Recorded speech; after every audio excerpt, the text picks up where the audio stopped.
Dragonsynth Adventures. Well, we're flying through the air on the synthesizer, baby. Dragonsynth Adventures. Well, we're flying through the air on the synthesizer, baby. Dragonsynth Adventures.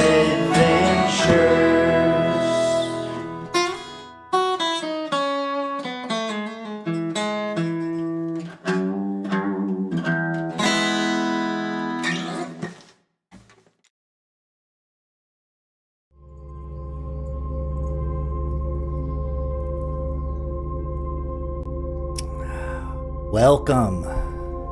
Am I on? Okay. Welcome, ye fearless wanderers, to Dragonsynth Adventures. I am Fornull, voice of the Emerald Winds, herald of the dragons, and keeper of this sacred St. Patrick's night. From the green-shrouded towers of legend, I call thee forth.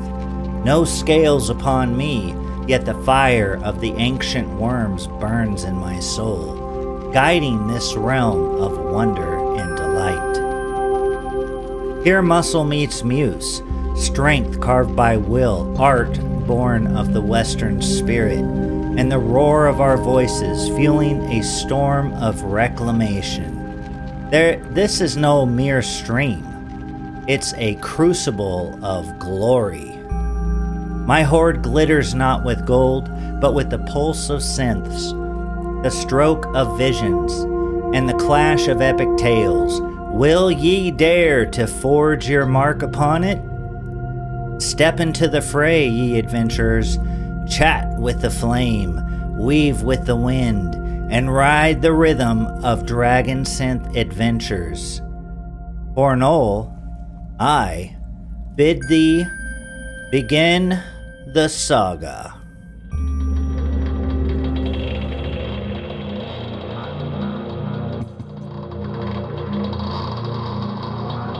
Hey everybody, how's it going?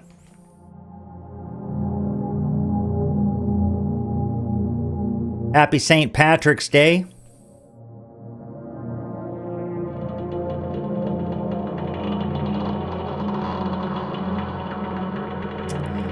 Yes, happy St. Patrick's Day. Let's see what we got here.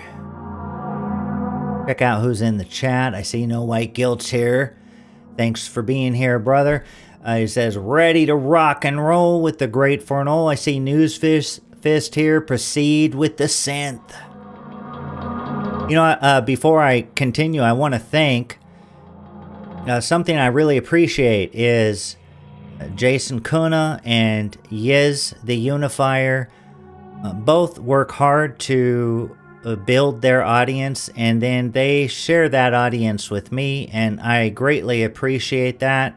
That's very generous of them to do that. And so, you know, many of you guys heard of me either through Jason or Yiz, probably most of you. So, you know, I really appreciate that. So thank you, Yiz. Thank you, Jason, for promoting the stream. And I'm sure all you guys know who Yiz and Jason are for reasons just previously mentioned. But let's see. Who else is here. Evil Author's here. Spartan Lambda, greetings. Boz Klutwick is here. Gondorian Cowboy writing, after a long day at work, I could use a relaxing stream tonight. Cool. We'll have a relaxing stream tonight. Budgie Burger's here. Justin McDaniel's here. Is here. Writing, good evening, ladies and gentlemen. Roused Rose, my sweetie pie, is here. Yiz is here, writing, mental gin, I ham arrive. Nice.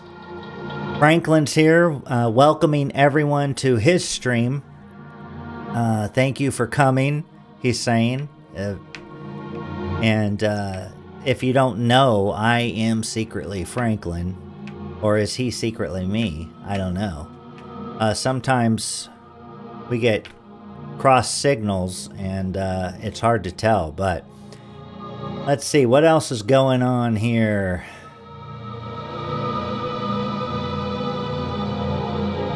In the beginning was the Word, and the Word was Moog.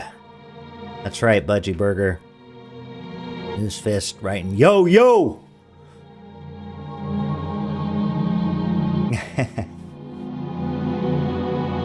Fornull, hello, great bar. Writes, I am here to heed your wisdom. Awesome. Thank you. Happy St. Patty's Day, everyone, writes Evil Author. Wishing everybody a happy St. Patrick's Day.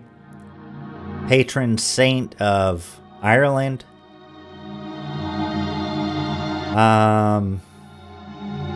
What else is going on here? Samuski's here. Hey, Samuski. Anonymous is here.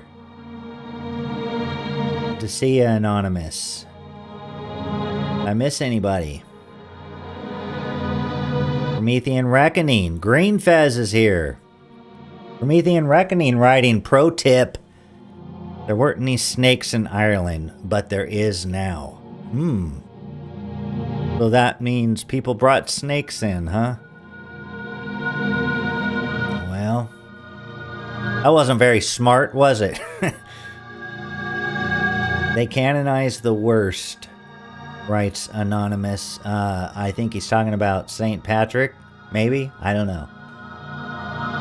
But it doesn't matter who St. Patrick was to you or what he did or didn't do, because St. Patrick's Day is a white celebration. It's a celebration of Western kind, one of the many flavors of our culture, one of the many ways that our people express themselves.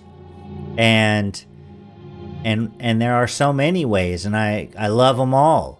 And I love the Irish people and the way they express their I almost said whiteness. Don't do that. And then now I'm like speaking for the United Nations or whatever, whoever is pushing all that all the time, the anti-whites. But anyways, it doesn't matter.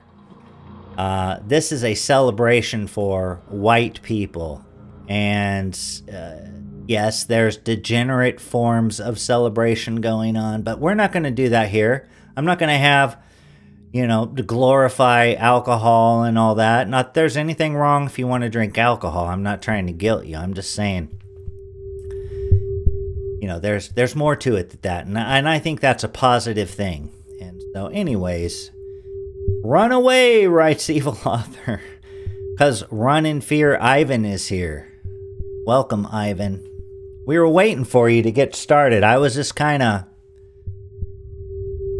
improving here till you showed up. So now that you're here,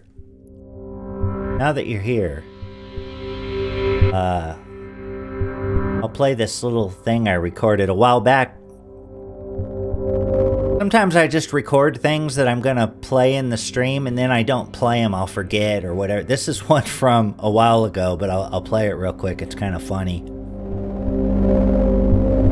Welcome, everybody, to Dragonsynth Adventures, episode number 67. This is going to blow your whole ass off. This episode is probably the best episode I've ever made in my life, and I want you to be listening to it very carefully.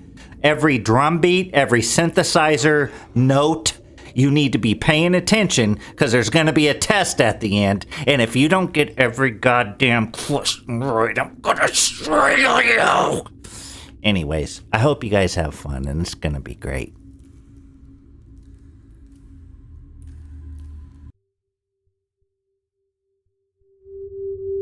Okay, so that was that thing. That was kind of funny. Kind of goofy. A little goofy. Look, those people, their hands are partying for St. Patrick's Day. And there's some people's feet partying.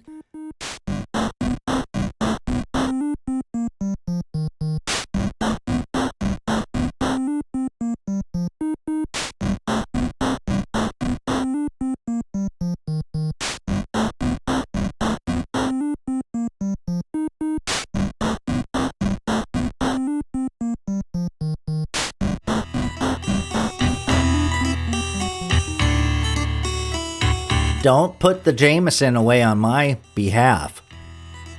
Jameson.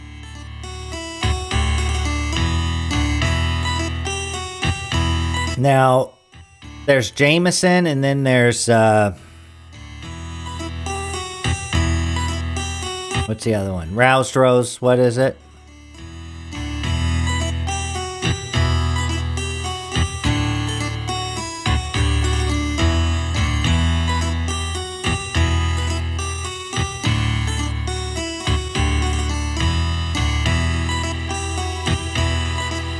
JK160.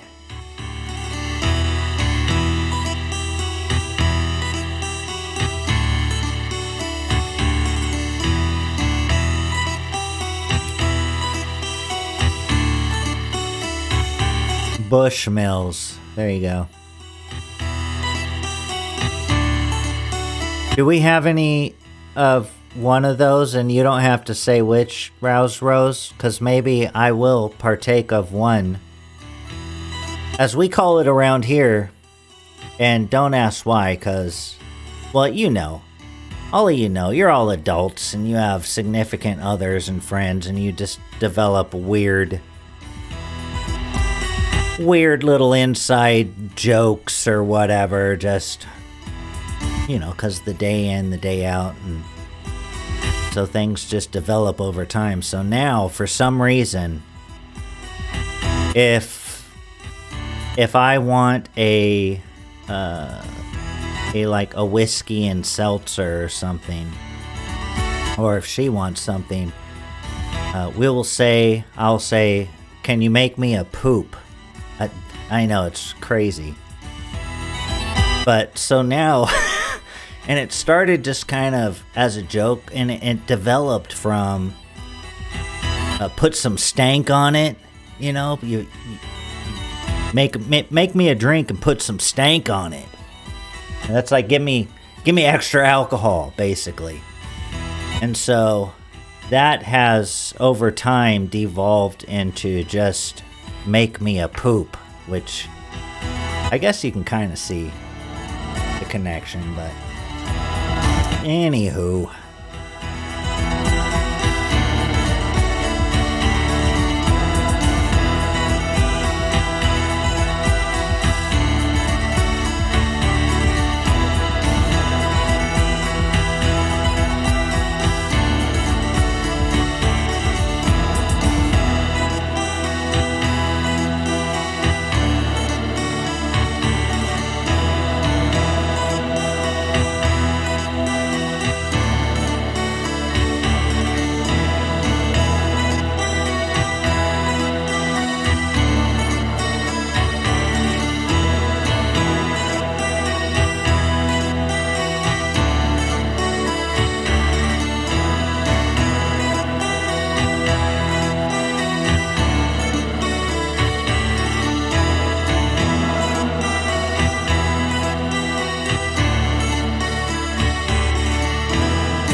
Okay, Yiz adding in here that rub some stank on it is an old phrase that her grandfather told her about. And that's a very old phrase. Yes, that is an old phrase. Greenfez writes, I've been spoiling myself with the Talisker last few Christmases based on Morgoth's recommendation. Okay. So I'm guessing that is an Irish whiskey. The song is crunchy. It would be satisfying to bite on, chomp on, said Ivan about the previous song, I think. Giz writes, I love being here. I feel more kinship and commonality with names, people in this chat than I do anyone in my personal life. Aw, that is so cool. And same here, Yiz. Except of course for my beloved wife and my 2 sons. But yes, we have a great community and everyone's so cool and fun.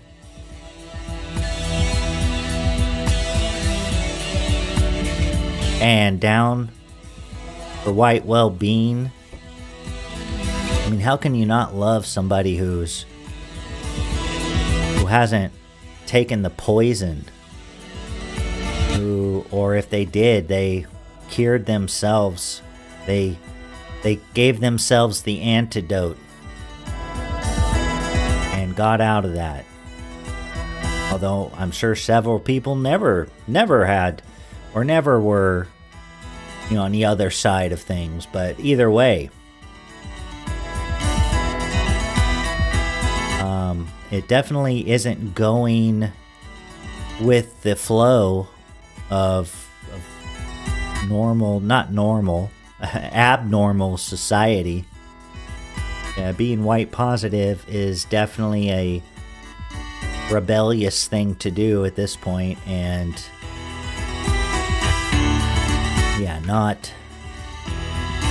not usual.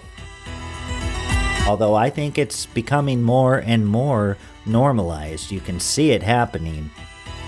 You can see people taking that first step and saying something just vaguely white positive, which is awesome.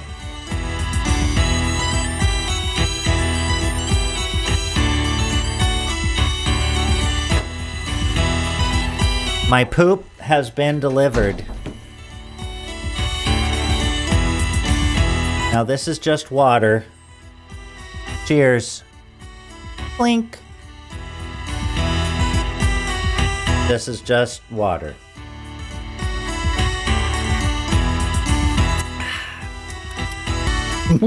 No, just kidding. Good water. Let's see. I'll tell my husband about Make Me a Poop Fornull. He'll get a big kick out of that. Okay.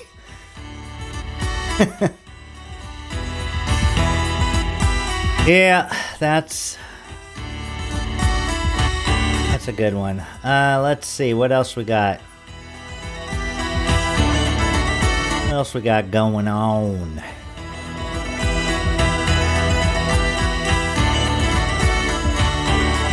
Yiz posted a poopy emoji, a little poopy, the cute smiling, which reminds me of that one in South Park. Can't remember what his name was, but it was gross, and it would leave the smears wherever it jumped around. It was so gross. Newsfist writes, Fornull, you get your poop delivered? Fancy. Yes. Delivered right to my lips. No, not to my lips, but to my hand, which is just that far away. So how come it always just sounds dirty when I say those things? Well. Just have a dirty mind. Donald Trump is trying to say that Biden pardons were done with autopin and are illegitimate. I saw that. Wow. That blew my mind that they're gonna finally these guys are at least saying they're gonna make an aggressive move. Instead of just, oh no, what do we do? And they're doing all this and we can't stop them and blah, blah, blah. It's like, do they even try? But this time around, I think Trump 2.0, not perfect, but doing, I think, much better than previously. He knew what he was going to be getting into and seems like he was prepared. And so they're being aggressive. And I love that. That feels good, when you see, and I think Trump has his own agenda, of course, but I think we can say he's more fighting for good than Biden was, or Kamala, or any of those people. And so it just is, it feels so good to see these moves being made and things actually happening, instead of just constant being demoralized and beaten. You know, we're beaten and they just keep going and going and gloating and mocking us, and people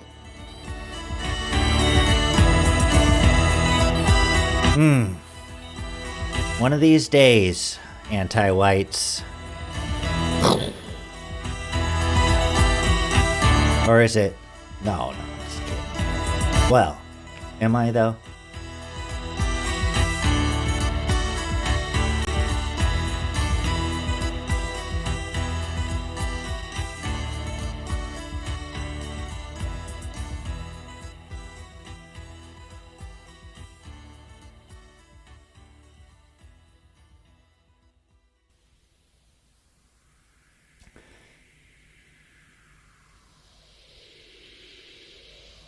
I writes, sorry, brother, to me. I will not make you a poop.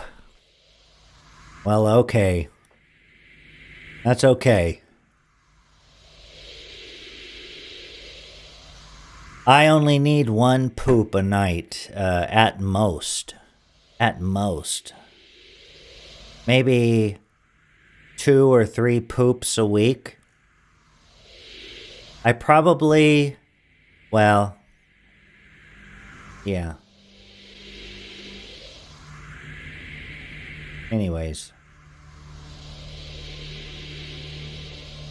The Fourth Circuit Appeals Court historically said even a verbal pardon from the president is legal. The trick here is, did Biden know of the pardons as he was out of the country and a tard? Well, we don't know. We'll see. I mean, they're probably going to litigate it. We'll see. Trump's got to just steamroll these federal judges trying to overturn his lawful orders. So those people need to be made an example of, an extreme example, because that is a huge abuse of power, what they're doing, and that should be criminal. And so we need to see some of those people guillotined on live TV, and you know, some death penalties, some firing lines, whatever it takes. They need to get serious about this shit, because everyone's life's at stake. An entire group of humanity, white people, our existence, you know, we need help getting out of this shit. So of course we have to help ourselves, but it sure would help us along if these out of control radical anti-whites who are just have been destroying everything we've built, you know, if they would meet some justice, I think that'd go a long ways.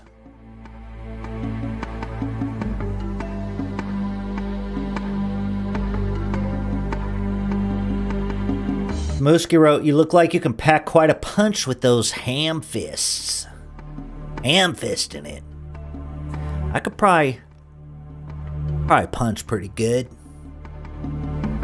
Seeing as I haven't trained in a long time, but yeah, I used to work out on the heavy bag. I used to work out on the little bag, the ball. Used to have a sparring partner that would hold the bag, hold it at different angles, and then spar and all that stuff. So I've definitely been trained. I know how to do it, but it's just been many years since I've worked a bag, you know, worked the heavy bag or anything like that. So my wrists are probably not in the greatest shape.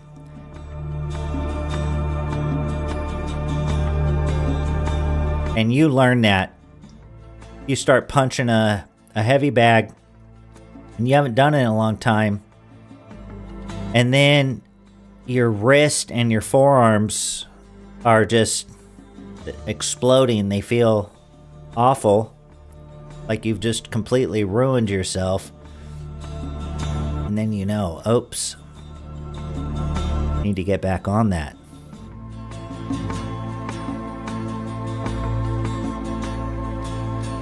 Throwing doubt, regardless, writes Forrest Magnum, regardless, throwing doubt on the pardons is good rhetoric. I agree. And I'll take good rhetoric over bad rhetoric and bad actions. I mean, I'll take whatever they're going to give us that is not making it worse, basically. And then, you know, ask for more, demand more. We have to get our people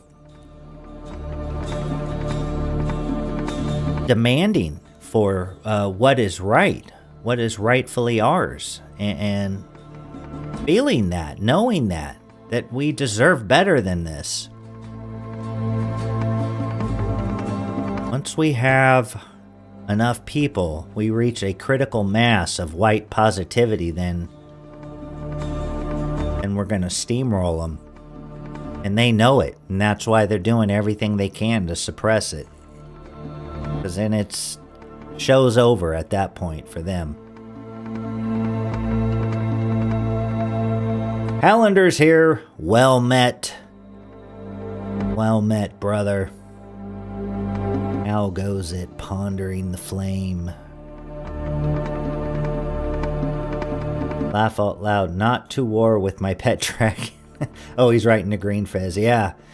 Oh, that's right, we were talking about having pet dragons last week. Well, Green Fez, dragons don't just breathe fire.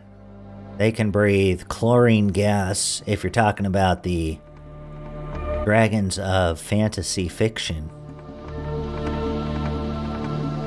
They breathe acid.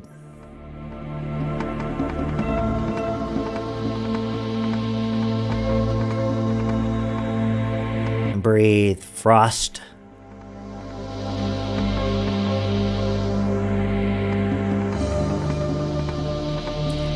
All the stuff. And breathe all the different things. Hey, speaking of Dungeons and Dragons, there's some art from AD&D First Edition, the Player's Handbook.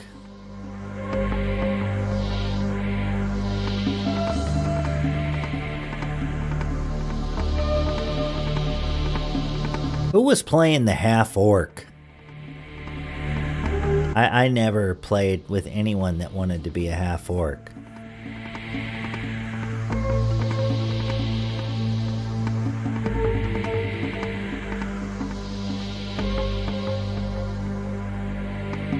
Dragons also engage in mind control, writes Samuski. That's true. They can, and some of them are good too, and some of them are bad in our lore. Some of them stand for law and order, and others for chaos.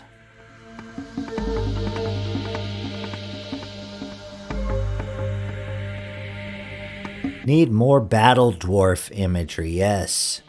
I'm sure I could find lots of good battle dwarf imagery in the Warhammer fantasy RPG rule books. Well, the first D&D was that white box, I think. Well, the first D&D was Chainmail war game, but then what they now call OD&D. And then Gary Gygax wrote Advanced Dungeons and Dragons, and that was that's the granddaddy. It's got all kinds of cool stuff, and then a lot of good art in there too. Iconic art.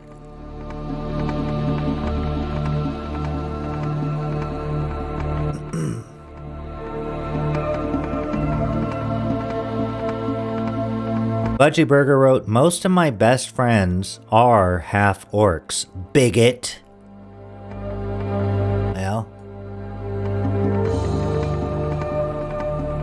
I'm just saying. Why would you want to be a half orc? Unless you're all playing half orcs. Because how can you... I can see a dwarf and a human, or elves and humans, because they all seem very compatible in many ways, even though they're different.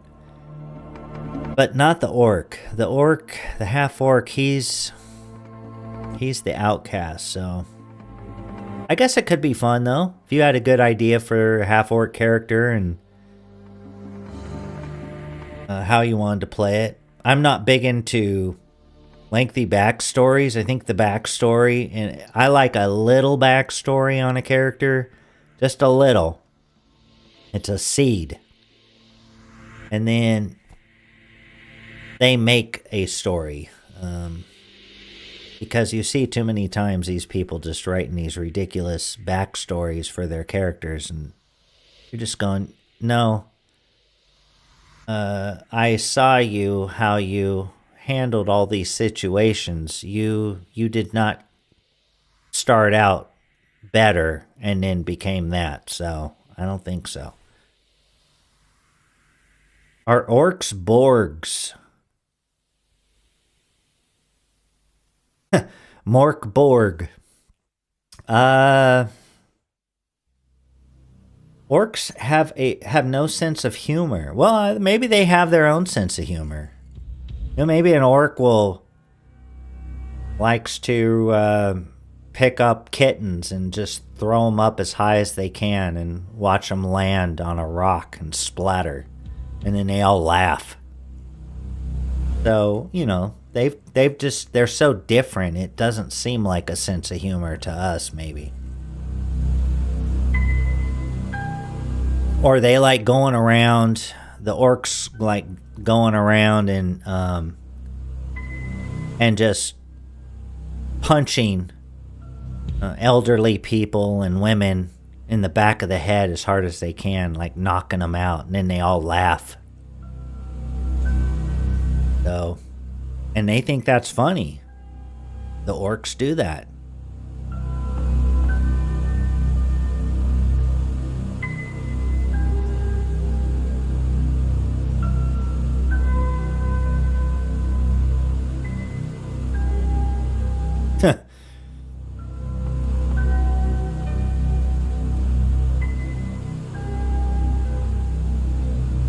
Orc shop at Orgrimmar.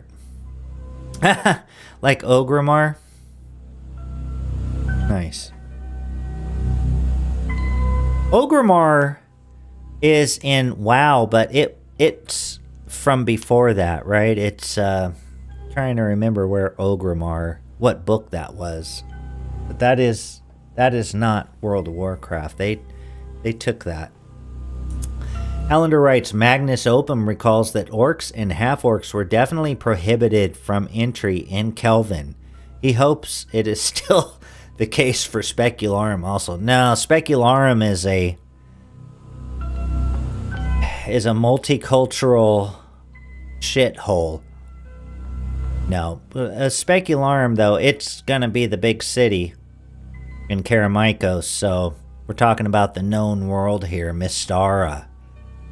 A setting for old school Dungeons and Dragons. One of the biggest, aside from, as far as sales go, one of the biggest, aside from Greyhawk and Dragonlance. Which I personally can't stand Dragonlance because of those kinders. Those things just annoy the crap out of me, but Greyhawk is awesome. But anyways, yeah, Specularum, it has many different quarters in it with all kinds of different, but probably no orcs. Yeah, we don't do, if you look at Beck Me D&D, I know I'm probably like everyone's gonna start nodding off here, but if you look at Beck Me D&D, basic D&D rule cyclopedia, they don't have half orcs. There's no half orc. Orcs are orcs. No one's halving with them. No one's having half orc babies, and no one's fathering half orc babies on either side. And so we don't have that problem in our game. Some orc humans like that stuff too. Fornull, exactly. Exactly.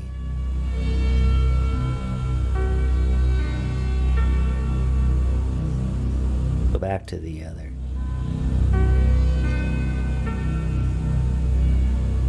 Ivan played WoW until they added the universal level scaling BS. Oh, they did? I played up until Cataclysm was released. I had a bunch of level 80 guys, you know, I was doing raids and all that.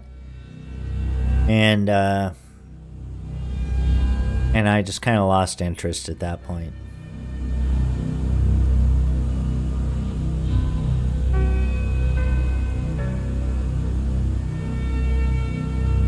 I've had some orc animals, does that count? That's funny you said that, Anonymous, because I think of my cat as white. No, I think of some animals they're more white than some non-white humans to me.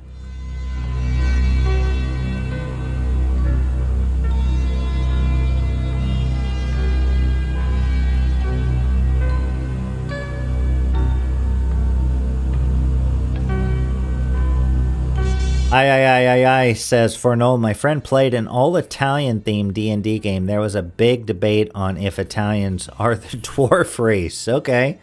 Well, you know, there is a very large Italian D&D audience. It's pretty big. Thousands of people playing Beck Me D&D, which is a 30-year-old game at this point. And many Italians writing fan-made supplements, really good stuff.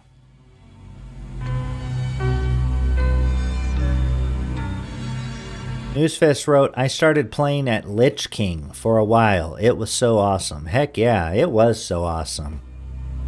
Yeah, I was playing when Burning Crusade came out. So when that came out, I heard all these crazy stories about all these people. They crashed the servers, basically, and they were all waiting for the gates to open, and it just sounded fun because it was a very social game, and so that's when I started playing, and I really liked Wrath of the Lich King. That was super cool.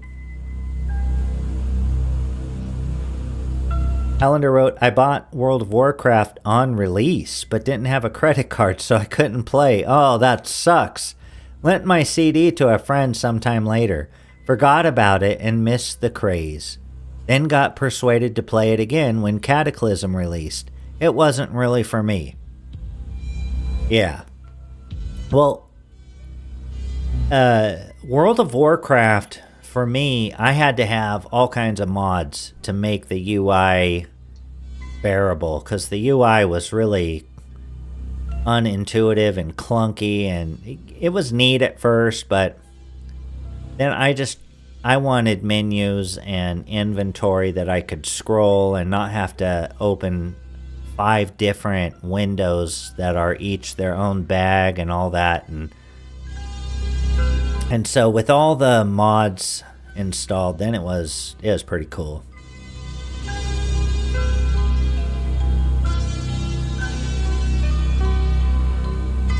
The first COVID was in WoW. Really? How so?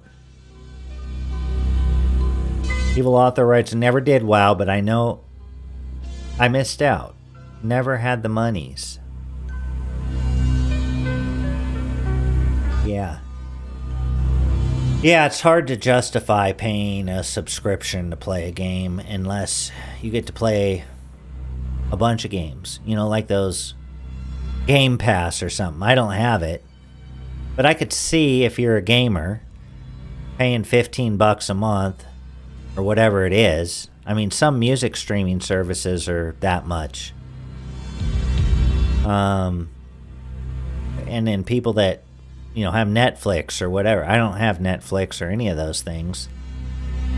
But whatever, if your thing is playing games, then that's kind of cool. You get a whole library of games to play, but a game would have to be really awesome for me to pay a monthly fee. I can't imagine any game anymore that would lure me in to do that. It would just have to blow my mind. Like, there'd have to be so many neat things that I'd want to experiment and toy with the mechanics of the system. Just and I don't see that happening anymore. I play games, but not that often, and I don't play. The only game I play that's really modern is Shadow of the Erdtree, which is a Elden Ring expansion. So once you beat Elden Ring, well, you don't have to beat it, but you have to beat a boss that's really hard. But I beat it, and then one cool thing about Elden Ring is once you beat it, you can start the game over, but you get to keep all your stuff. But all the enemies are tougher now. So I did that, and then I replayed through a bunch of it to unlock Shadow of the Erdtree. And yeah, I'm playing that, and that's pretty cool. Other than that, I play old games when I want to play a game. I use RetroArch, and like I'm playing Chrono Trigger right now, old game. I'm playing Blackthorn, which is a really old side-scroller Blizzard game. It's cool. Cool artwork. Castlevania Symphony of the Night. And again, I can't binge play a game. I can only play for a little bit, and then I'm like, I need to do something. I could be making something right now, so.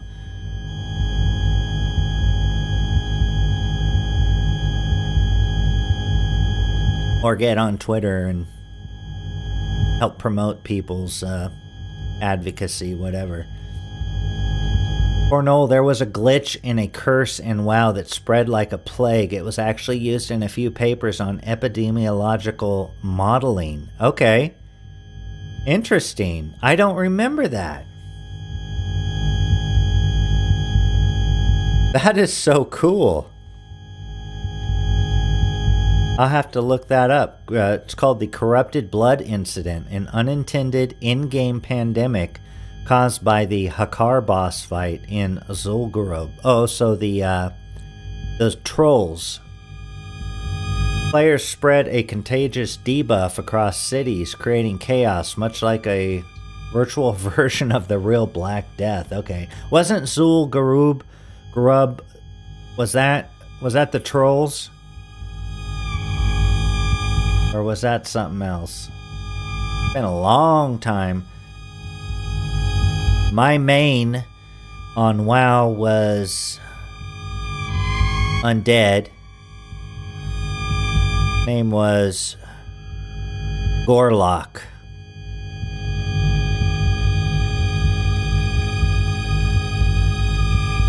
It was Gorlock, and then I think I had a blood elf named Volgar. And then a lot of people started using the name, and I looked. No one had the name Gorlock before I had it, and then a bunch of people had that.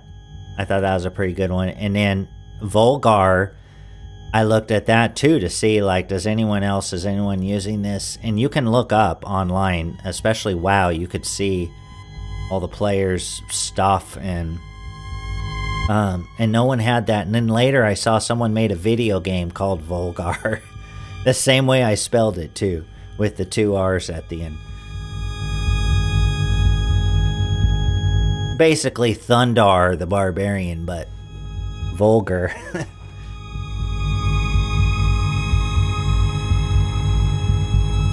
Remember Contra, late 80s? Oh yeah, the Contra games are great.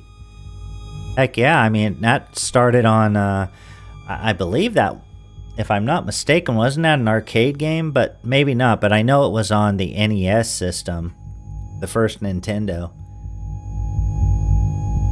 The up, up, down, down, left, left, right, right, left, right, or whatever, you know, you could enter a secret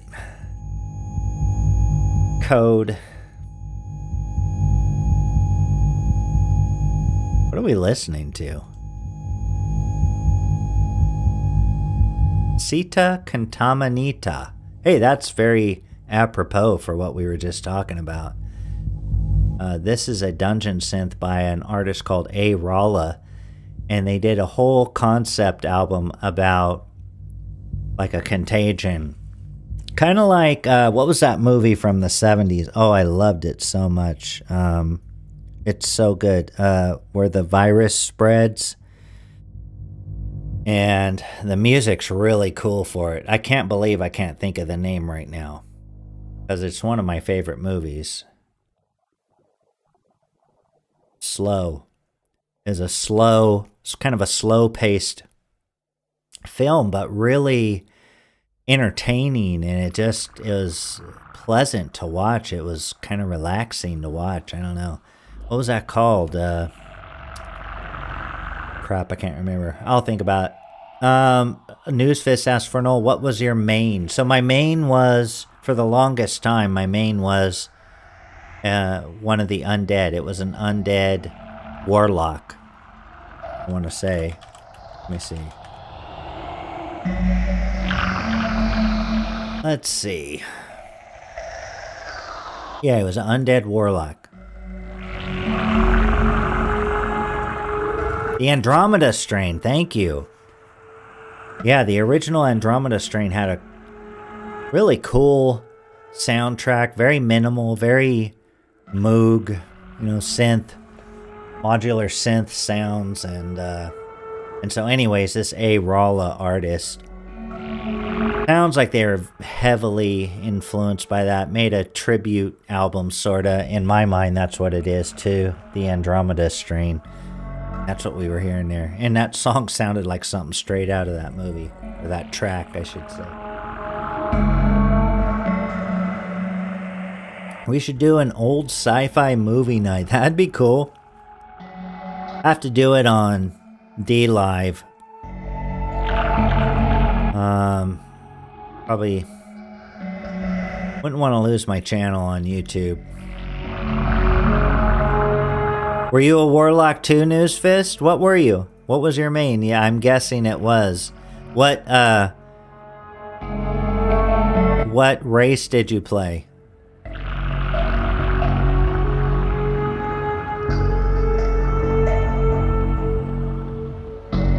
Joe versus the Volcano? Classic. Watched it once on a drizzly Tuesday afternoon in '93. Unforgettable. All-time top 10. I like that movie. I remember that.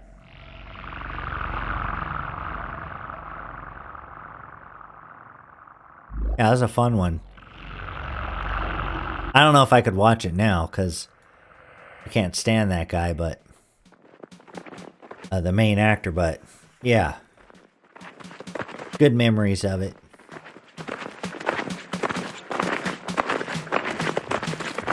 Alright, let's see. What do we got here?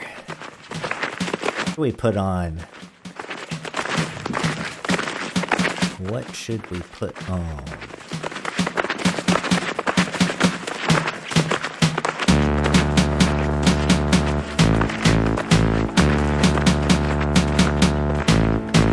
Listen to some Allison.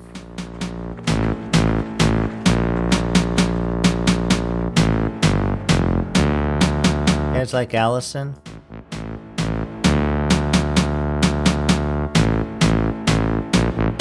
Kind of a sucker for the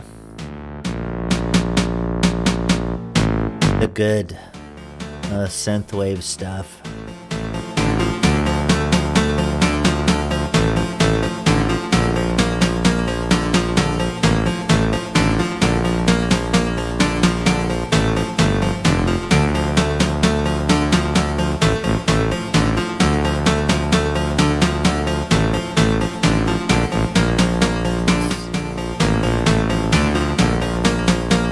I love the soundtrack to that game. Do you guys ever play? What's it called? Let's see.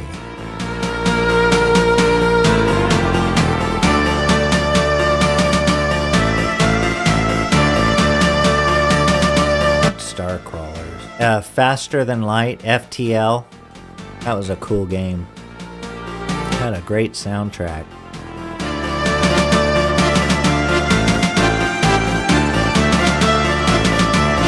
Newsfist wrote Blood Elf, Destruction Warlock. I also had a Tauren Restoration Shaman. Cool. That's awesome. Yeah, I did. I hated doing the Tauren leveling up, like the beginning for the Tauren. It was, I hated it.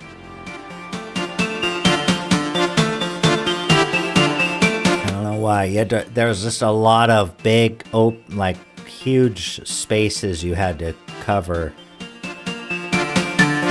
Got to go, Fornull, writes Samuski. All right, brother. Thanks for hanging out. Have a good one. Some work to do, but thanks for having us all here. You put on a great show, brother. God bless and happy St. Patty's Day. I appreciate that. Happy St. Patrick's Day to you, too. And thank you. Have a good one. Cool Papa J here is here. Cool Papa J here. I am now Cool Papa J.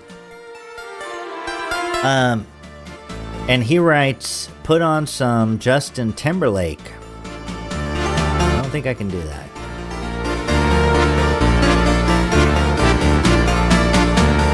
I do not think I can do that. That would be Alice in Chains. Certainly so. Dirt still top 10 fave album. Oh, heck yeah.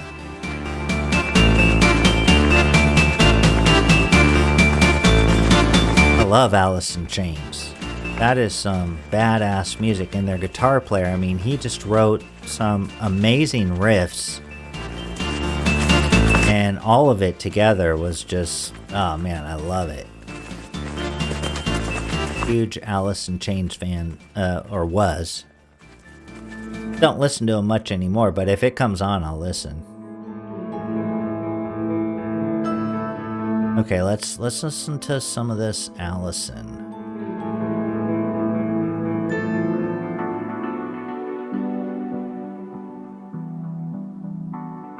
I'm gonna look through the catalog, see what I can find here.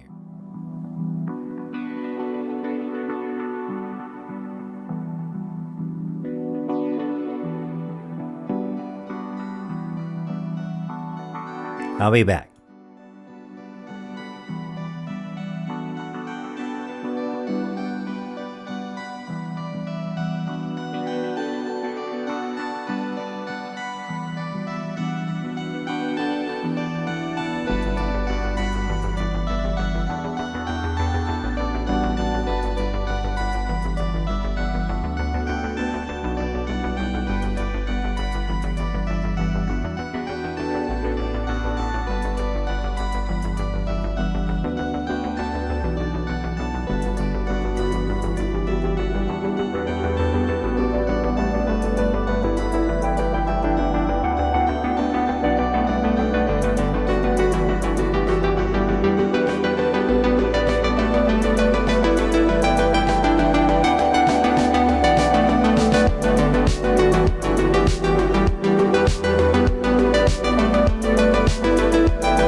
White Guild says, loving the visuals and the tunes, Fornull. Thanks, brother. I appreciate that. I'm glad you're enjoying it.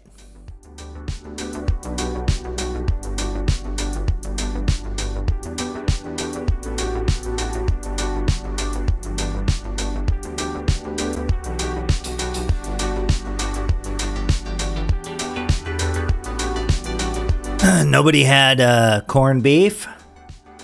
I don't eat cabbage, but had the corned beef the other night.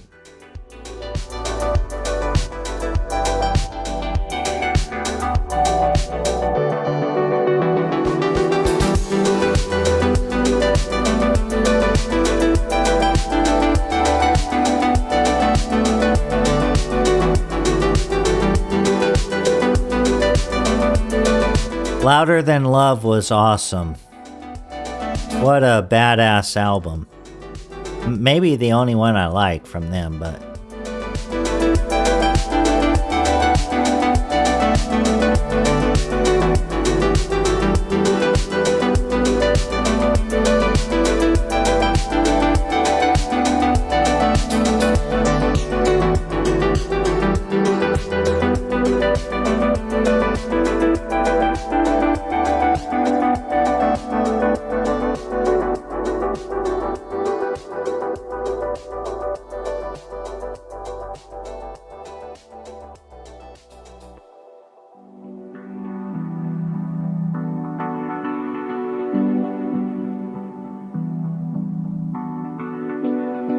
We just heard that.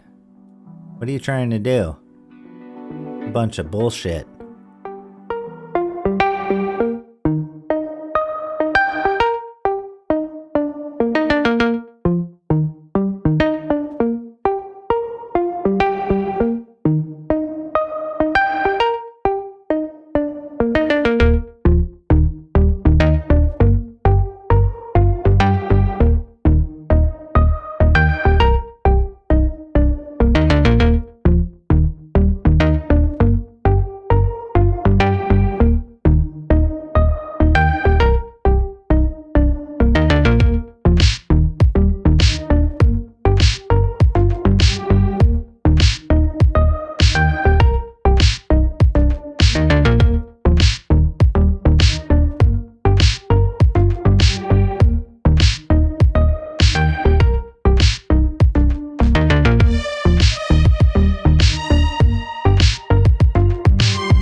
He is right. Man, this music is great.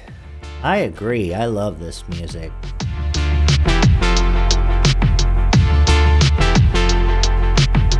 Haha. Forrest Magda writing, how about some deep cuts? Any Tad or Bundle of Hiss fans? Well, I used to have some Tad. Not anymore. Well, I do. It's on cassette, though, so... my drummer would make me all kinds of mixtapes with just the coolest stuff on it to influence me to write music like that for our band. And, yeah, he turned me on to tons of great underground bands. He used to have a magazine he put out. He interviewed Nirvana before they were popular. He interviewed White Zombie, all these things. He had his own skater zine.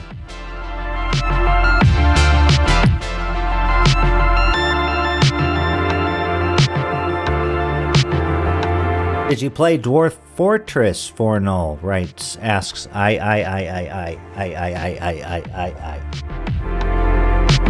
I've played Dwarf Fortress before, yes. I've played it before, but I didn't go crazy on it. And I'd play it different ways. You know, I'd do the regular game. And then I played the solo one, where it's kind of like a roguelike, where you're just a solo guy. And it's kind of fun. A fascinating game, how it generates the lore and it simulates the world for decades, centuries, building lore upon lore, and then finally dropping you in the world after all these things have been happening for hundreds of years. And I think that is just what an amazing mind, you know, the creators have. Minds. I mean, I don't think their head is fused together at the top where they just share one big brain, but maybe that's how they came up with it.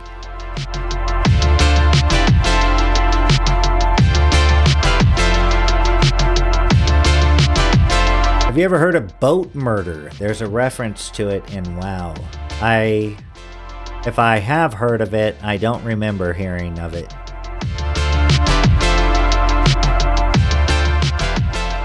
So, no. Newsfist asks, Fornull, were you ever into Negative Land? Oh, yeah. For sure, because, you know, being a metalhead at a young age and into punk rock, hardcore punk rock, metalcore and hardcore, and in synth stuff. Like I had a synth band and we did like synth pop music kind of stuff, and then I had a rock band too, but you know, I was always looking for cool stuff, and Negative Land was, you know, Dr. Demento. That was when I was really little, and I learned about all kinds of neat stuff from Dr. Demento. And then later comes Negative Land on, I think, the same KPVR or whatever it was. It was like a Bay Area public radio station. I believe maybe it's Berkeley. I can't remember, but it was a small station, and Negative Land had their own show basically, and they'd do weird avant-garde stuff. And yeah, I liked that at the time. I liked the Residents. I went and saw the Residents live. That was super cool. I went to tons of shows. I saw lots of good synth shows.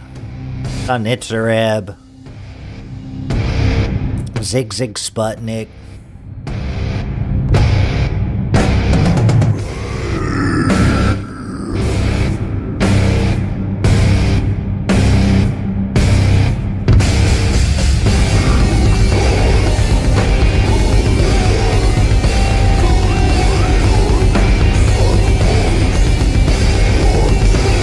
Alright, I'll check that out for us, Magdump.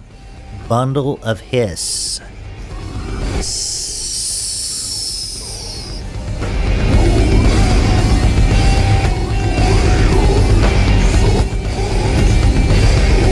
This guy sounds pleasant, doesn't he?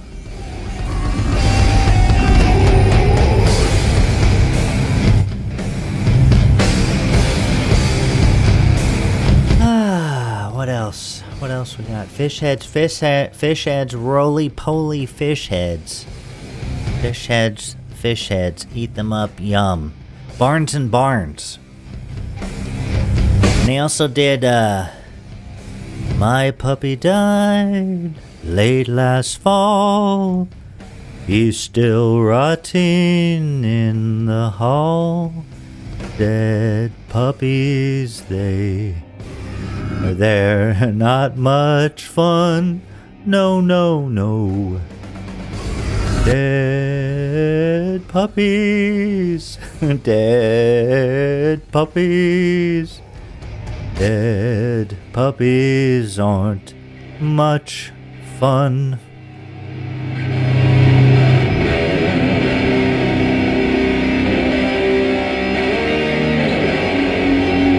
Oh, yeah, cool. Yeah, I was big into Ministry, Revolting Cocks,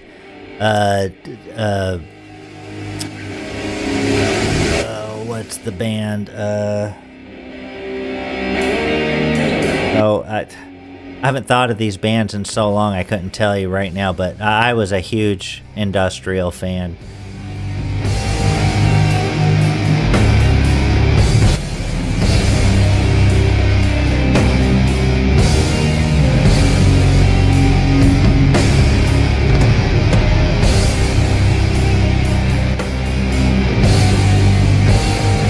And that's super cool that you did that. We had the same music taste, it sounds like.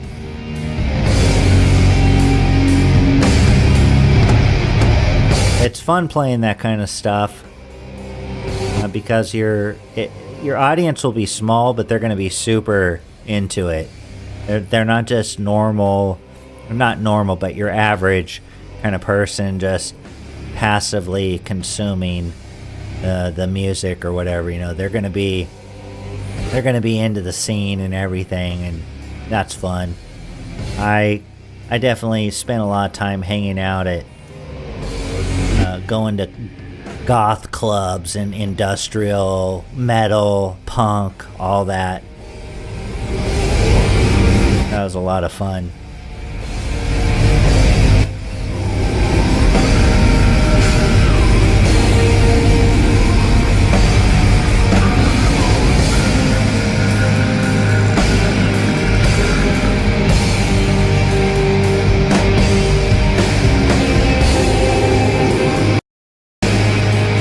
Jay Bishop. What a nice holiday jingle, Fornull. Well, can't blame the old guy.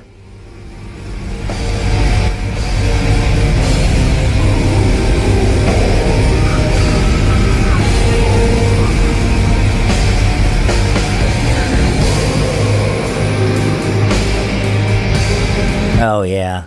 I think after what album?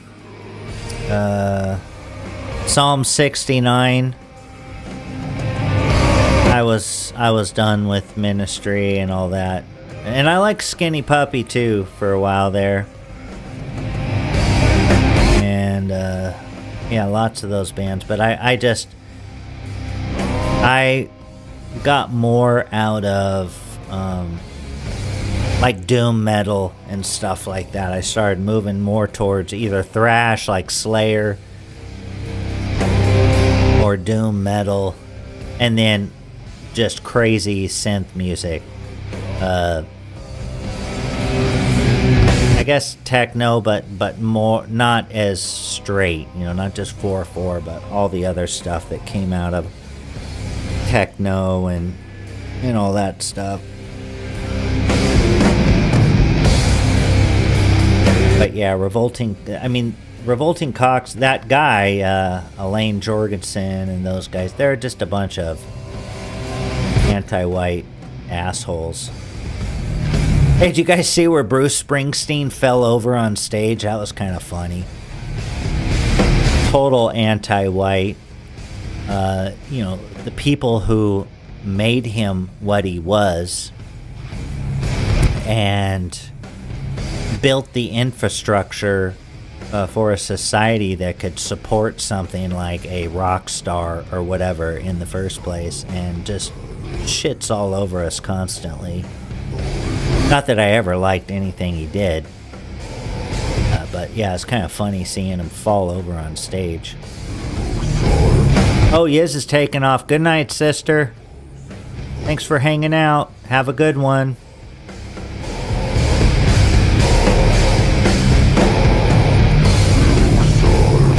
Yeah, I agree, Newsfist. Psalm 69 was awesome. Just super hard driving, awesome sounds, really smart. You know, another band who kind of reminds me of Ministry, but they took it a different direction, was, and now the name is not going to appear in my mind. Ah, are you kidding me? Let's see.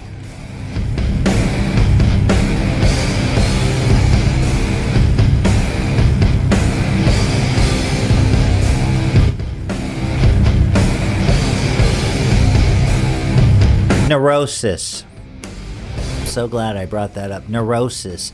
I really like Neurosis because to me, they did a similar thing. Like, it wasn't as thrash, disposable as a lot of the Ministry aesthetic, which was kind of a trashy aesthetic, industrial and all that.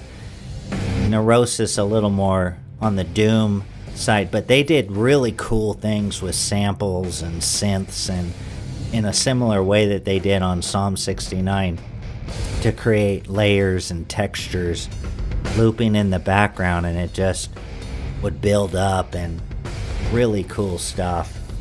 Especially some of the early Neurosis.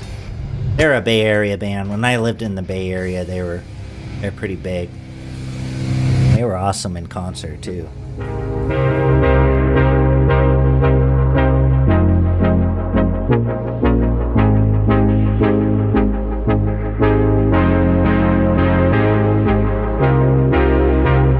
Neurosis of the liver, writes Cool Papa J Magic, which makes me start thinking about how our body has little brains all over it.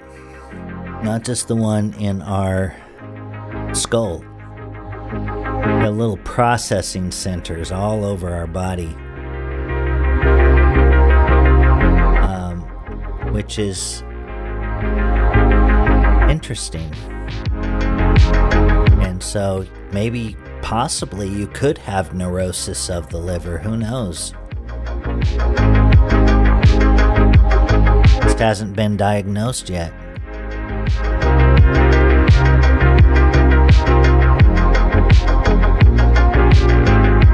Well, Neurosis, it's going to be more on the metal side of things, but let me see if I can.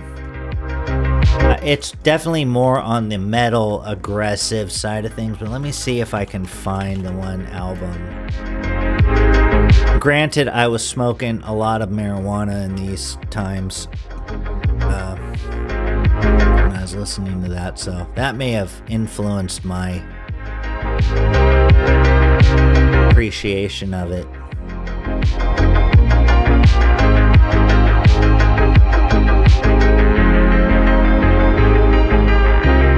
So, Enemy of the Sun is kind of their big hit, in my opinion. Neurosis, Enemy of the Sun, full album on YouTube. Some good production, really good production, in my opinion.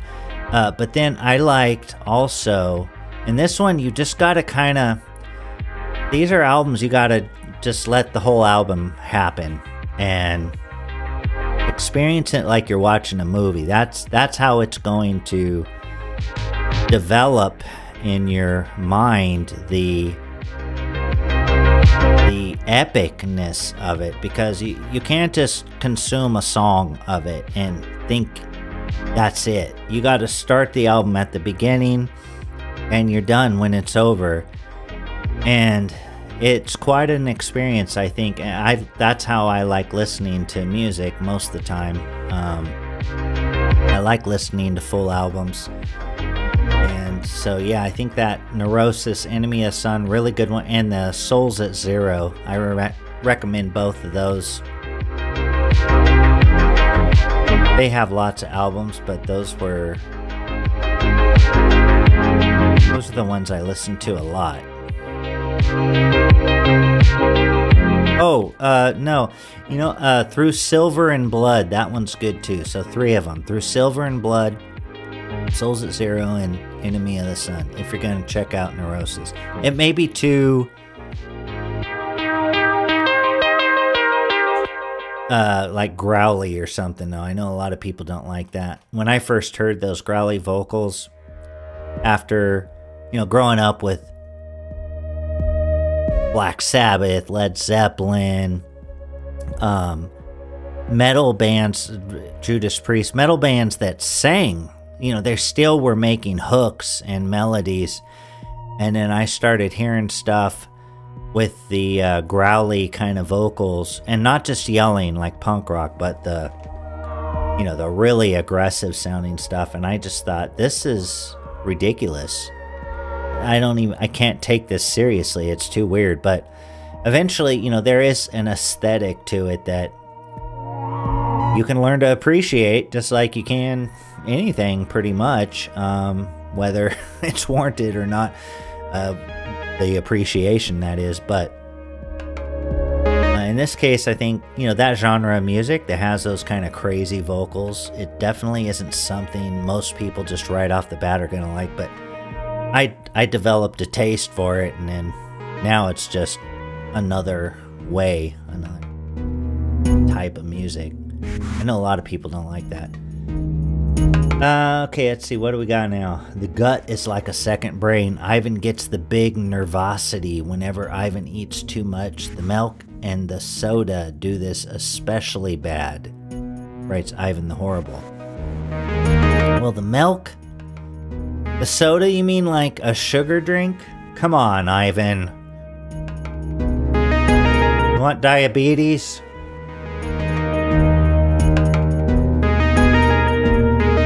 You ever listen to Black Lung or Snog, Australian Industrial Electro? I've heard Black Lung. I have not heard Snog. I love electro. Anthony Rother. Big fan of him. Of course, Kraftwerk, kind of the progenitors of electro. If you listen, all the electro that came after it was just like Kraftwerk's that Computer album. Just taking that to new places. What was it called? The Computer World. Awesome album, by the way. Let me write it down though. I'll check it out. Silent. Oh, wait. I skipped one. Black Lung, Snog. Black Lung, Snog.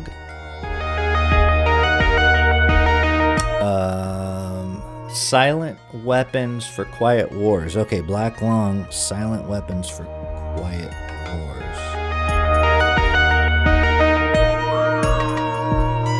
Huh. I like the name of the album. Sounds psychological, sounds stealthy. Hey, Bishop writes... Oh, she was writing the Cool Papa J. Never mind.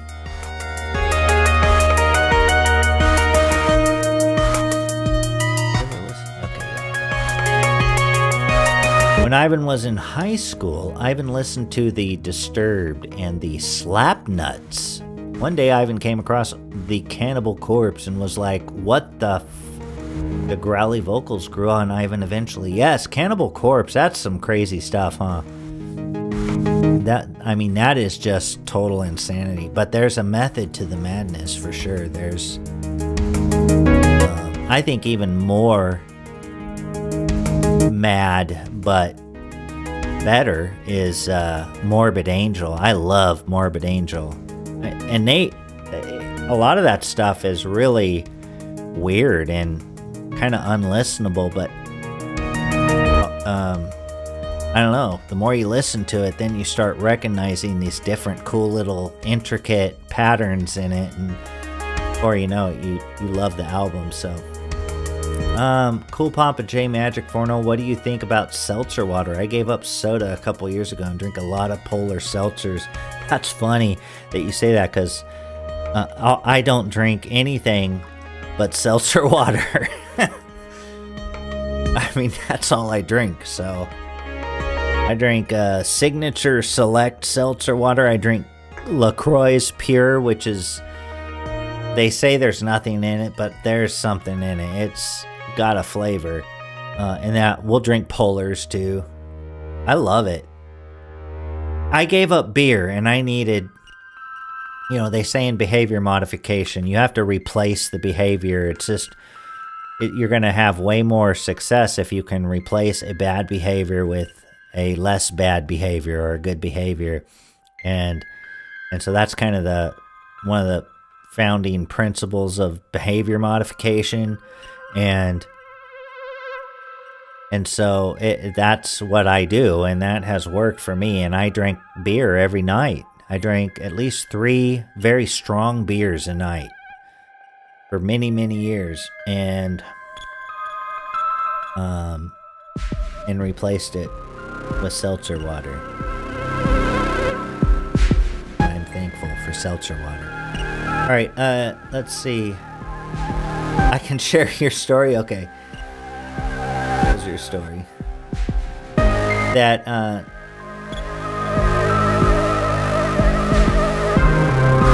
oh no, you were just saying something to Cool Papa J, so.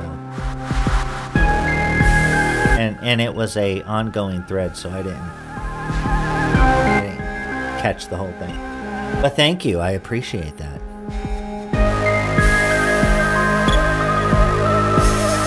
Even pasteurized milk is anti-white.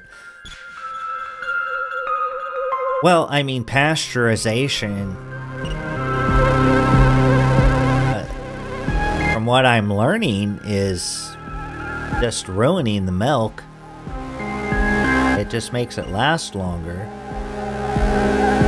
But raw milk supposedly is more healthy. Supposedly. Cannibal Corpse, very much Florida death metal. French Green Fizz.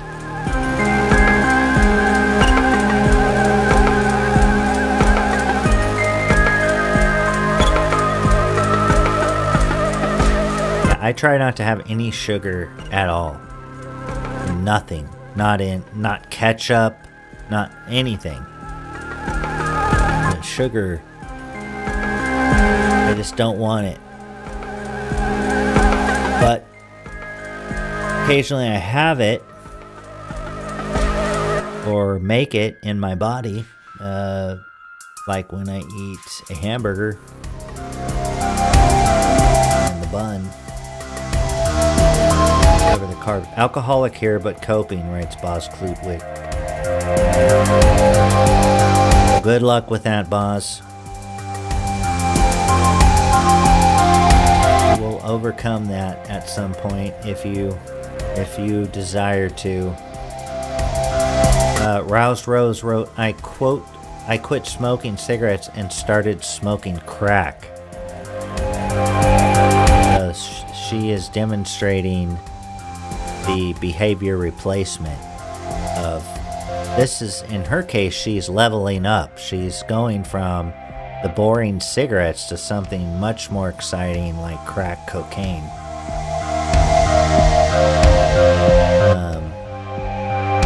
And then now she doesn't have to buy cigarettes, but she looks like a crackhead and can barely, speak a coherent sentence. But I love her, god damn it.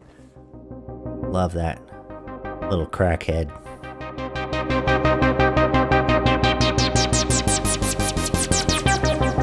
Ketchup is syrup, exactly. Ketchup is just red, slightly tomato-flavored syrup, absolutely. The same with barbecue sauce. Barbecue sauce, just syrup.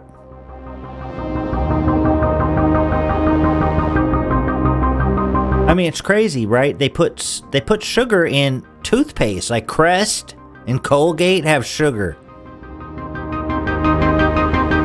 It's just insane. No sweet, creamy meth. That's funny as hell, Fornull. Snow White guilt. Crack is whack.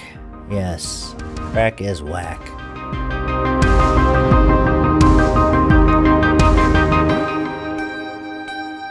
I don't think Mrs. Fornull has ever touched crack or been around anyone smoking crack.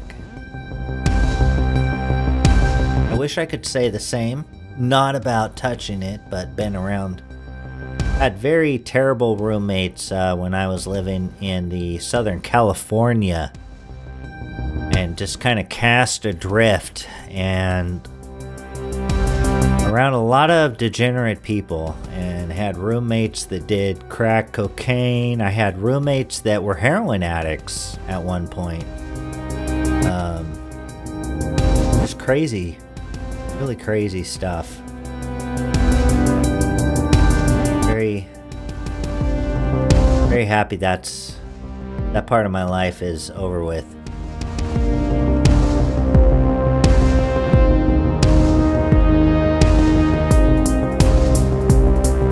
News Fist. I'm not gonna read that, but that's funny. Hey, yes, 80,000 pages. Can you read all of that on a single stream? No White Guilt. Yes. What's 80,000 pages? I make my own barbecue sauce, says Forrest Magdump. Do you make it from scratch, or do you like mix Heinz 57 with Worcestershire sauce and maybe a little bit of ketchup, dash of mustard? 'Cause I've done that before. That's kind of fun. Rostros, don't try to walk that back now. But Jay Bishop. Fornull says, I hope she means it in the Irish sense of the word. Don't do Canadian or American crack. It's anti-white. Absolutely. What is crack in Irish? In the Irish sense of the word, what is crack? Is that like a snack or something?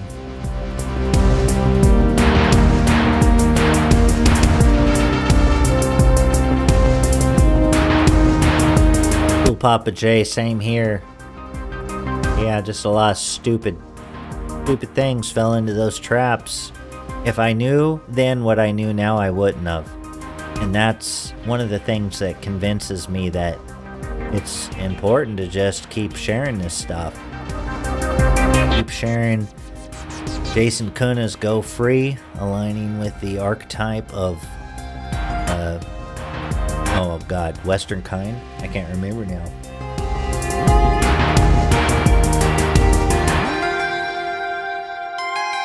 I have one poop and I'm forgetting stuff.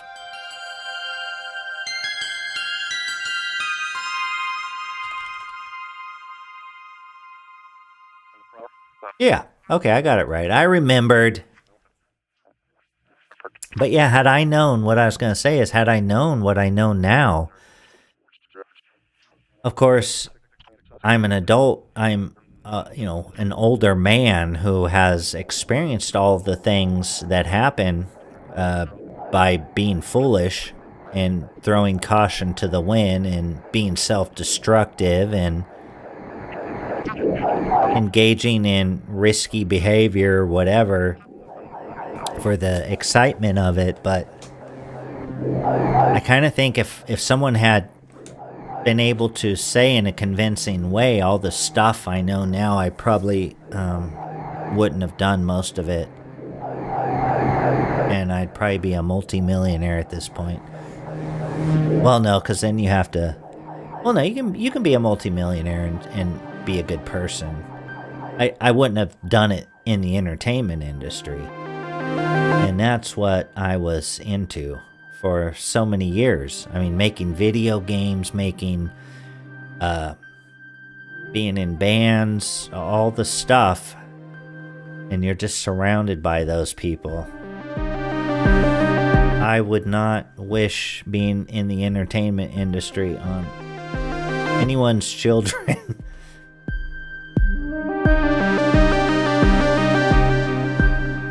Oh, okay. Crake means to have a good time, a good laugh, a great time. Okay, cool. Thanks, Seamus. And yes, we're all having crack tonight, everybody. In the Irish sense. So, you guys, let's have crack. Get your crack pipes. And that's not what you think it is. It's the Irish way. It's good. It's joyful. It's wholesome. And just get totally effed up on crack. Just kidding. Anyways. Yes. I'm lucky I didn't lose my life to all that. I don't know how I made my way out of it, but somehow found my way out. And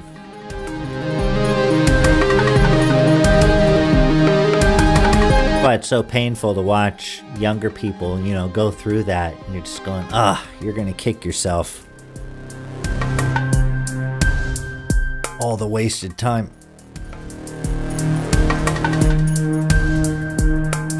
Fornull, it's a Celtic word meaning fun or happy. Yep, what's the crack? I'm having a crack. Where's the crack? I'm not too sure.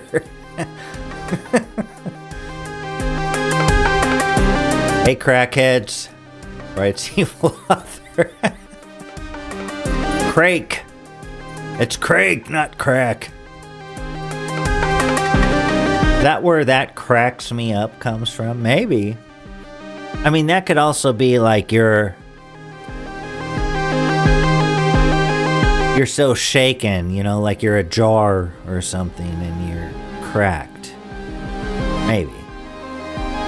Maybe not, though. Maybe that is where it comes from, but I always thought of it as a kind of earthenware cracking, ceramics. But I don't know why. Or maybe you're cracking a smile. See, my interpretation is just out there. It's where did I even get that? Now that I think about crack a smile, that would make more sense. I don't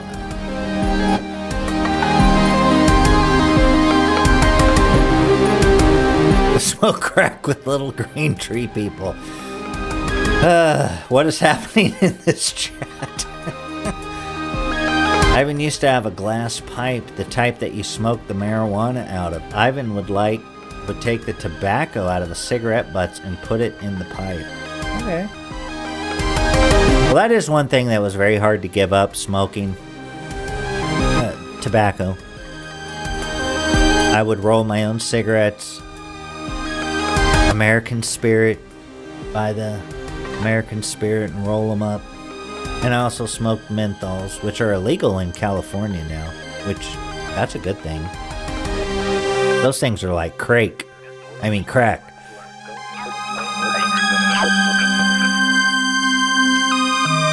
No, but, yeah,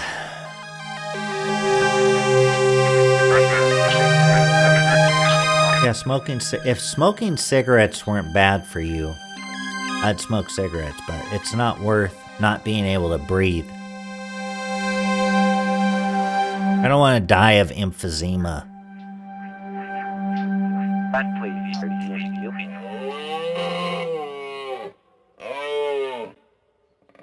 Well, That's good you got trapped by a beautiful and crazy woman, Cool Papa J. And yes, the Grateful Dead concerts. Lots of psychedelics. Hallucinogens. Who's the new James Bond? I wouldn't know.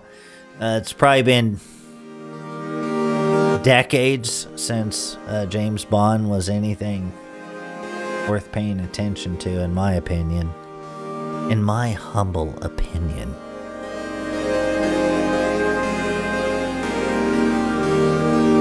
Just spent $40 on the Stellaris game. Anyone play Wright's Evil Author? I play it. I played it. I have it. I used to love those kind of games, this 4X space games. But I don't know, it didn't hook me. I think anymore, because I have so much fun making stuff. That is my game. If I play a video game, I want it to be something easy that I can just get in and out, and I'm not too tempted.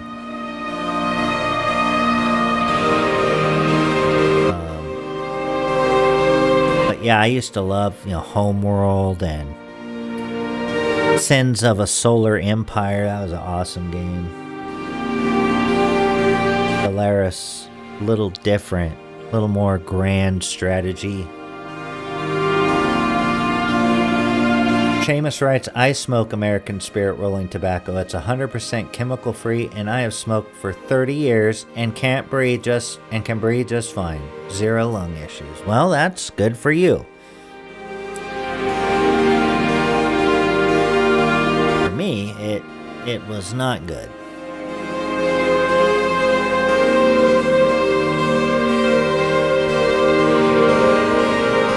But that's cool. No, there's people that live 90 years, smoking every day.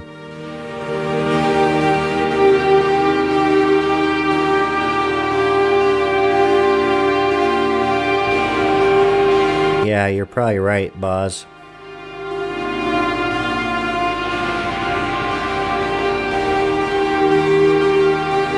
Fornull, I saw in the news they froze light. Really?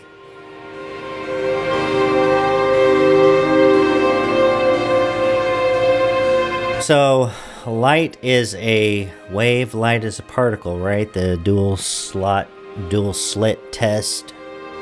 You can do it at home. Right equipment. Without high-end equipment. There's a YouTube channel where they did that. Prove that light is a wave and a particle at the same time. Which, I mean, in a way, liquid is molecules, right? I mean, so they're like quantum particles. I don't know. Light.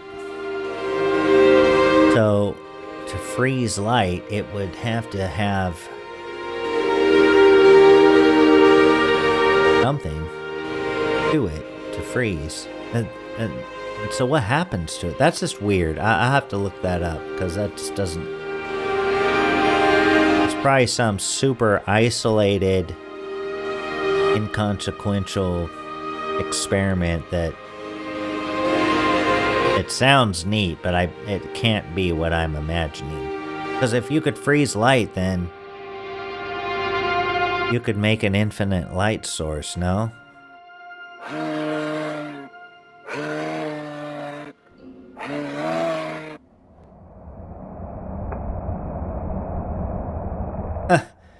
A green fez. What was that? Was that?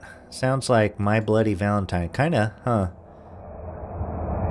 Those distorted synths. Let me see. Who was that? That was Old Tower.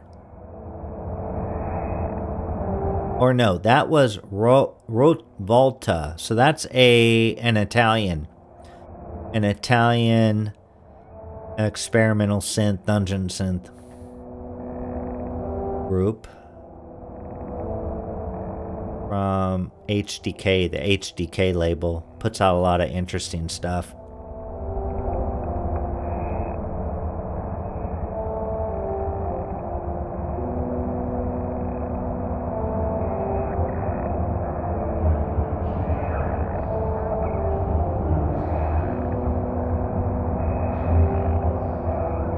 Promethean Reckoning writes, great-grandma smoked cigarillos her whole life. Lived 98 years, 363 days. Well, there you go. What if the multiverse is real? Yeah.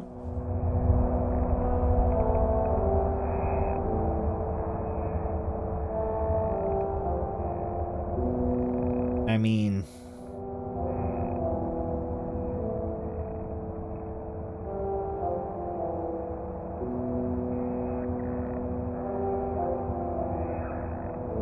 I would say the term multiverse is flawed because the universe would contain whatever. You know, if you have your grand unified theory of everything and there is one body of existence, you know, one reality, then I would call that a universe. But I know some people will divide up areas and then call it a multiverse.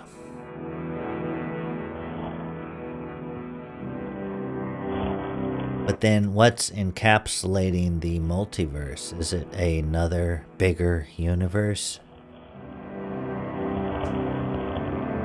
I don't know.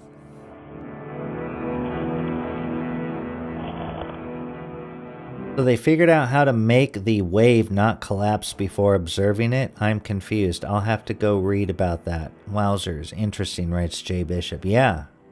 Yeah, my interest is piqued. I want to see what's up with that. Let's see. I'm gonna check it out. Let's see. What? Freeze light? Experiment? I don't know. To help filter it further. Italian scientists freeze light for the first time. What? That can't be real. That's clickbait. There's no way. That clickbait is crazy nowadays because they can have the AI do all the voiceovers and they'll just say, you know, Trump told him to suck his dick or whatever, you know, some crazy thing, sorry.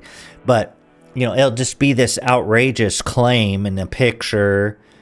And you're just going, what? Like, did he really do that? And then you click on it and it's just this AI voice showing clips of things and they're just making crap up. I mean, they're just completely making up lies.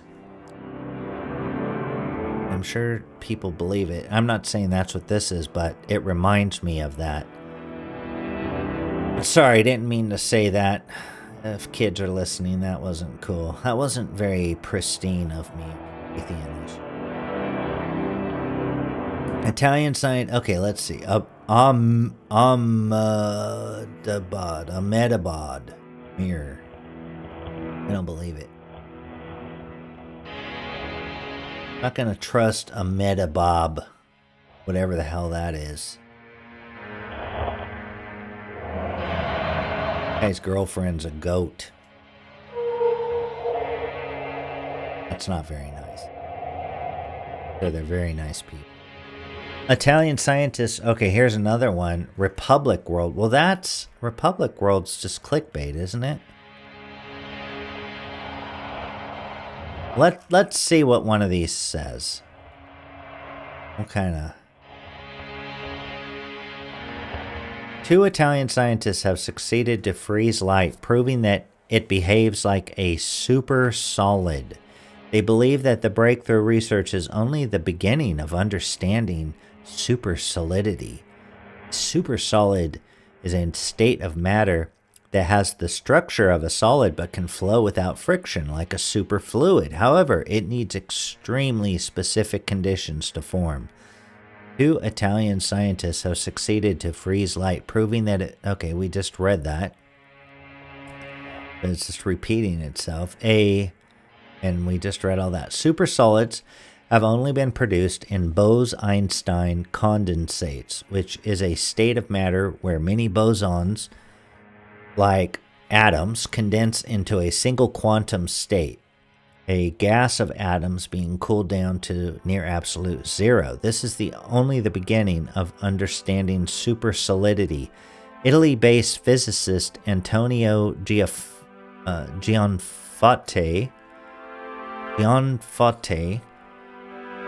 I don't know how you pronounce it, of CNR Nanotech, and David Negro of the University of Pavia wrote in their research summary, "This shit be cool." No.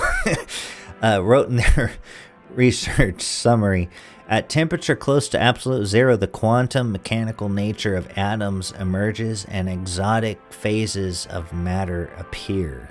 Well, I mean, it sounds plausible. It sounds like something you'd read in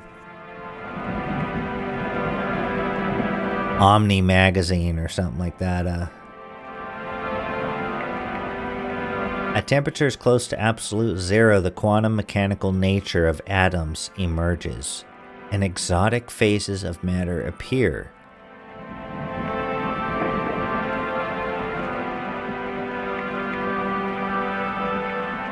Yeah, well, there's no photograph of it. If you're... Whatever these pictures are, they're all fake. So they have isolated a few atoms of this, and it's probably in a very obscure kind of... It's not the thing we're thinking of envisioning in our minds. To call it freezing light, I mean, what? That's kind of a jump from being able to have a total mastery of what light is to freezing it. How they know they froze it.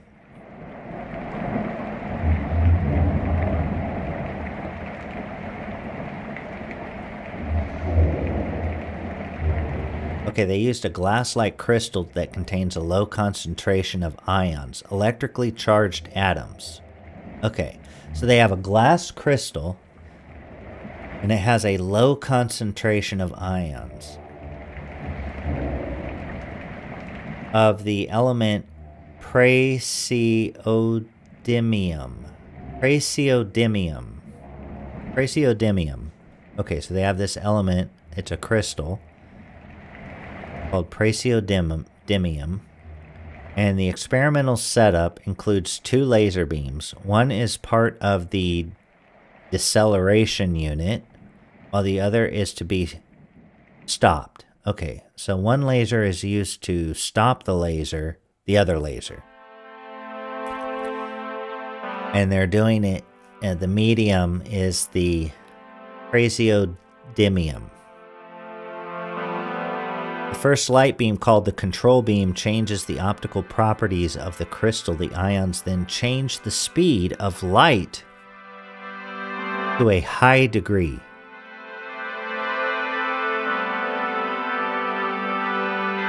The second beam, the one to be stopped, now comes into contact with this new medium of crystal and laser light, and is slowed down within it. When the physicists switch off the control beam at the same moment, the other beam is within the crystal. The decelerated beam comes to a stop. More precisely, the light turns in. Yeah, this is what what is the manifestation of a stopped light? What is that? What does that look like? What does that do? What are they made then? More precisely, the light turns into a kind of wave trapped in the crystal lattice. Okay, so it's not light. This can be explained in great simplicity and greatly simplified form as follows. Praseodymium ions are orbited by electrons. These behave similar to a chain of magnets. If you put one into motion, the movement mediated by magnetic forces propagates in the chain like a wave. This is called the magnetism of electrons spin. A spin wave forms in the same manner when freezing the laser beam. So, they're not freezing the laser beam, they're freezing a reaction in the crystal from the laser beam light passing through it.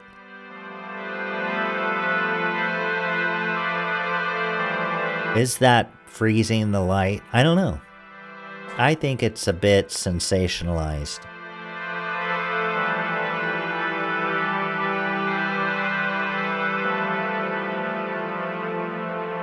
I don't know.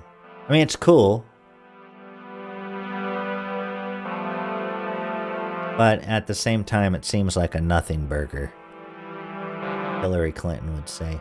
Alright, I think III writes, I think light is a plasma. Also, this sounds like a DM telling you what's happening in the dungeon you've just entered.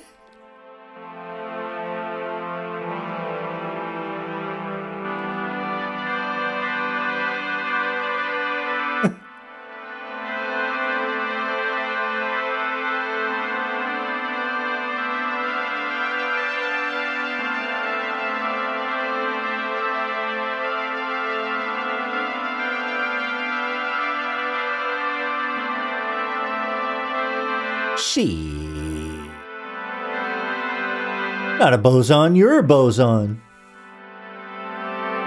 Who are you calling a boson?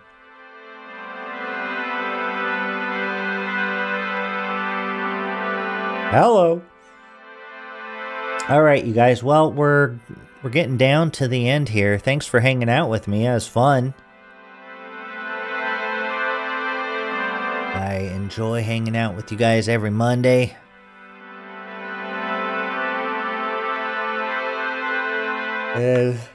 Oh, excuse me. Yawning.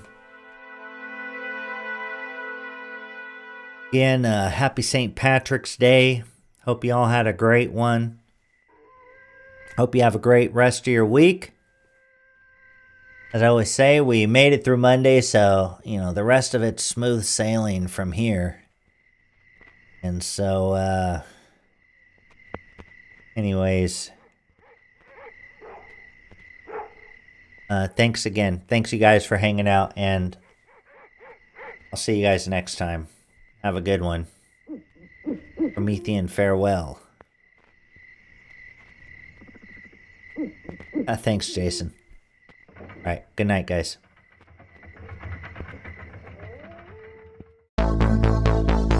Dragonsynth, oh, adventures. Well, we're flying through the air on a synthesizer, baby. Dragonsynth.